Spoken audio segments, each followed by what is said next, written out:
আসসালামু আলাইকুম রহমতুল্লাহ। প্রিয় সুদী, কাছে দূরে দেশ ও প্রবাসে যে যেখান থেকে দেখছেন, আপনার সকলকে আজকের আলোচনায় স্বাগতম। আবার আমি ইরান প্রসঙ্গে কথা বলতে চাচ্ছি। প্রতিনিয়ত আমাদের সামনে নিত্য নতুন খবর আসতেছে। ইরানও যেভাবে বিধ্বস্ত হচ্ছে, ইসরায়েল তার থেকে একটু বেশি হোক কম হোক সেখানেও বিধ্বস্ত হচ্ছে। এই যে বিধ্বস্তর মাঝখানে আবার আমেরিকা এসে নাক গলালো। তারা ইরানের 3টি পারমাণবিক কেন্দ্রে হামলা করে প্রথমে তার সফলতার দাবি করলো এবং ক্রেডিটটা ট্রাম্প নিল এবং সে বিশ্বব্যাপী বোঝাইতে চাইলো সে যা করতে চায় একচ্ছত্রভাবে সেটা করতে পারে।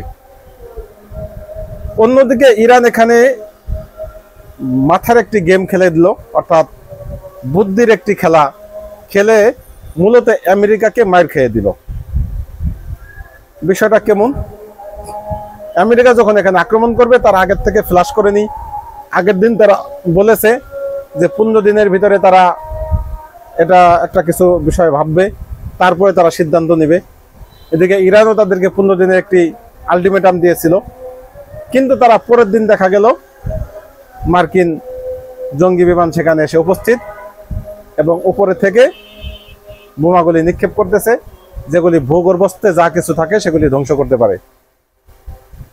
এই যে একটা গেম হলো যুদ্ধ, আমি বলি যুদ্ধ শুধু অস্ত্রের গেম না, বরং যুদ্ধ অনেক সময় মানসিক গেম তথা বুদ্ধির খেলা।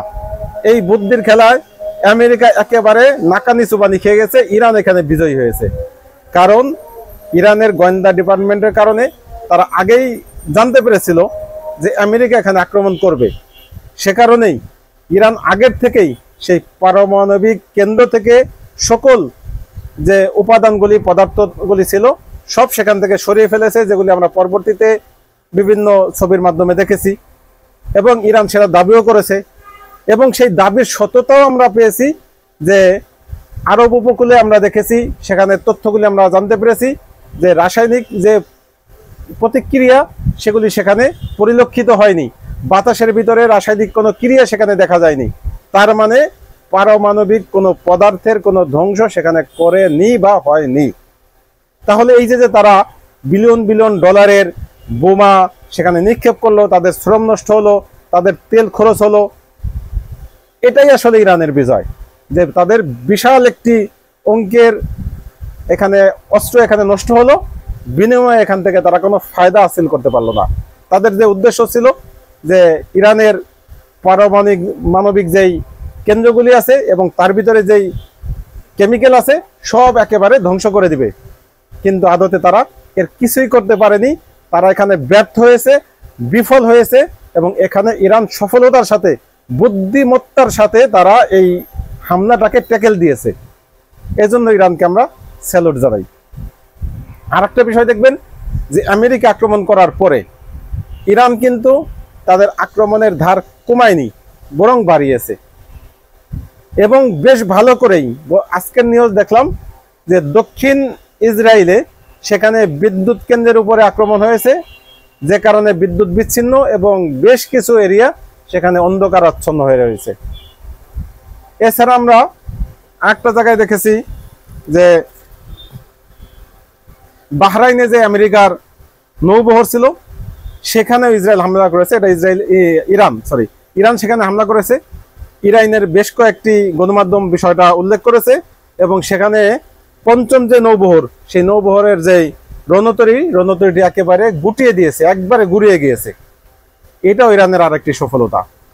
তো এভাবে এই যে দিনের পর দিন একের পর এক যুদ্ধ বিস্তার লাভ করতেছে এবং ইসরায়েলের উপরে শুধু ইরান নয়, আরো বেশ কিছু এলাকা থেকে আক্রমণ আসতেছে। সাথে আজকে দেখলাম বেশ কিছু রাষ্ট্র ইরানের পক্ষে বিবৃতি দিয়েছেন। এই বিষয়গুলি যদি সামনে রাখা যায় তাহলে আমার মনে হয় খুব বেশি সময় লাগবে না। যদি এখনই কন্ট্রোল করা না যায় তাহলে এটা বিশ্বযুদ্ধে রূপান্তর হয়ে যাবে এবং সমগ্র পৃথিবী এই যুদ্ধে জড়িয়ে পড়বে। স্বেচ্ছায় হোক অনিচ্ছায় হোক, নিজেদের স্বার্থ সেখানে থাকার কারণে এই যুদ্ধে জড়াইতে হবে।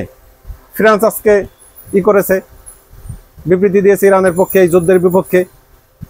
ইভেন রাশিয়া মাঝখানে দেখেছিলাম তারা একটু পিছু টান দিলেও যখন ইরানের পররাষ্ট্রমন্ত্রী সেখানে গিয়েছে তখন তার সাথে সংলাপের পরে তখন বলেছেন যে ইরানকে তারা সহায়তা করবেন এবং সহায়তা তাদের করতেই হবে। এরপরে আমরা জানি পার্শ্ববর্তী তুরস্ক আছে, ওদিকে চীন আছে, পাকিস্তান আছে। এরা যদি সামগ্রিকভাবে ইরানকে সাপোর্ট দেয় তাহলে আমেরিকা এখানে কিছুই করতে পারবে না।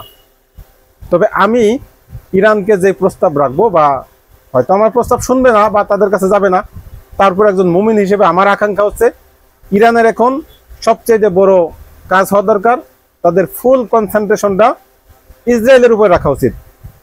আমেরিকা হামলা করে গেছে, আপাতত ওইখানেই তাদের বিষয়টা সীমাবদ্ধ রাখুক। আমেরিকা যদি পরবর্তীতে আবার আসে, খোঁজখবর রেখে তারা যদি আক্রমণে আসে তাহলে তাদের সেই বিমানগুলি ধ্বংস করার ব্যবস্থা করা উচিত।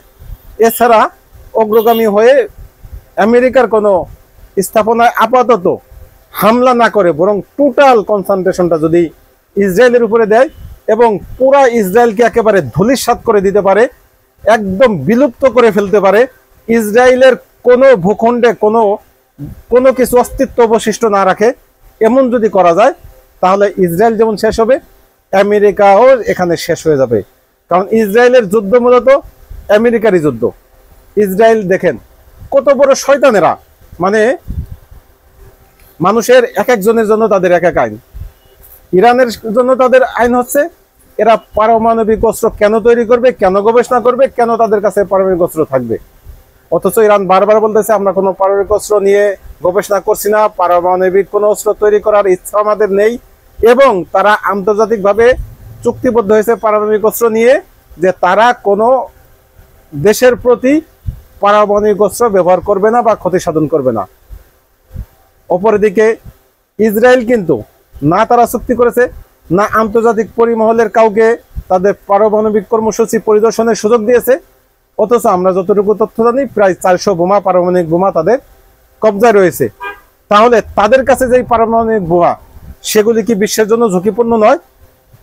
তারা তো প্রতিনিয়ত বিশ্ববাসীর জন্য হুমকি স্বরূপ, বিশেষত মধ্যপ্রাচ্য এবং মুসলিমদের জন্য তারা হুমকি স্বরূপ।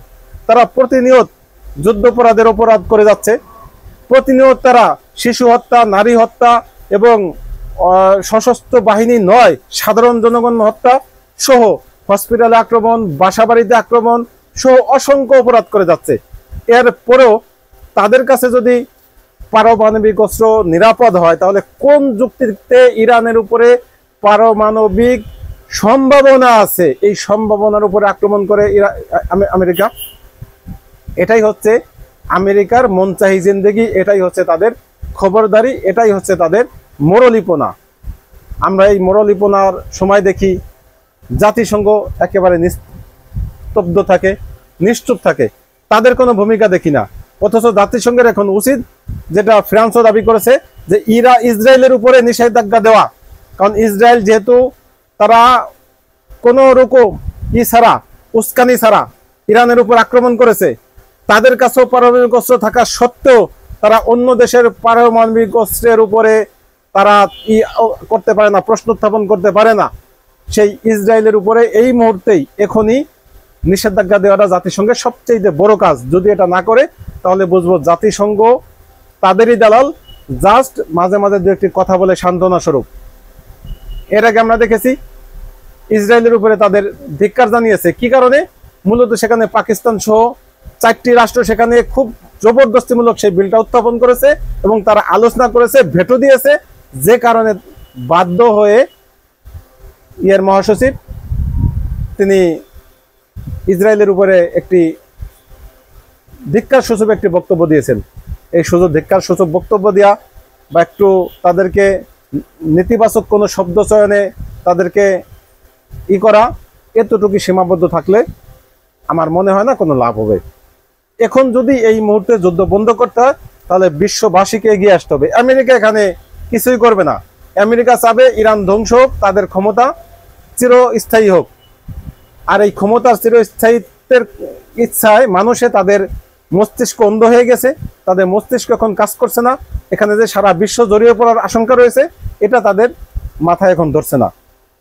অতএব এখন জাতিসংঘ সহ যারা মাঝখানে রয়েছে তাদের উচিত হবে জরুরি ভিত্তিতে এই আমেরিকাকে ডেকে, তারপরে ফ্রান্সকে ডেকে, ইরানকে ডেকে, তুরস্ককে ডেকে, তারপরে রাশিয়াকে ডেকে, চীনকে ডেকে এবং ইসরায়েলকে ডেকে সহ সমগ্র বিশ্ববাসীকে ডেকে সেখানে আলোচনা করা এবং দ্রুত কিভাবে এই হামলা বন্ধ করা যায় বা যুদ্ধ বন্ধ করা যায় সেই চেষ্টা করা। যদি সেটা না করে তাহলে আমি গতকালকে যে ভিডিও বলেছিলাম যে তৃতীয় বিশ্বযুদ্ধ দ্বার প্রান্তে দামামা বেজে গেছে এবং সেই দামামাটা ডোনাল্ড ট্রাম্প নিজেই বাজিয়েছেন ইরানে হামলা করে, এবং সেটা আমার মনে হয় অবশ্যই অবশ্যম্ভাবী এবং সেটা খুব বেশি দূরে নয়। আল্লাহ আমাদের সকলকে হেফাজত করুক এবং এই যুদ্ধের মতো পরিস্থিতি থেকে আমাদেরকে মুক্ত রাখুক, নিরাপদ রাখুক। ভালো থাকবেন। আল্লাহ হাফেজ। আসসালামু আলাইকুম রহমতুল্লাহ।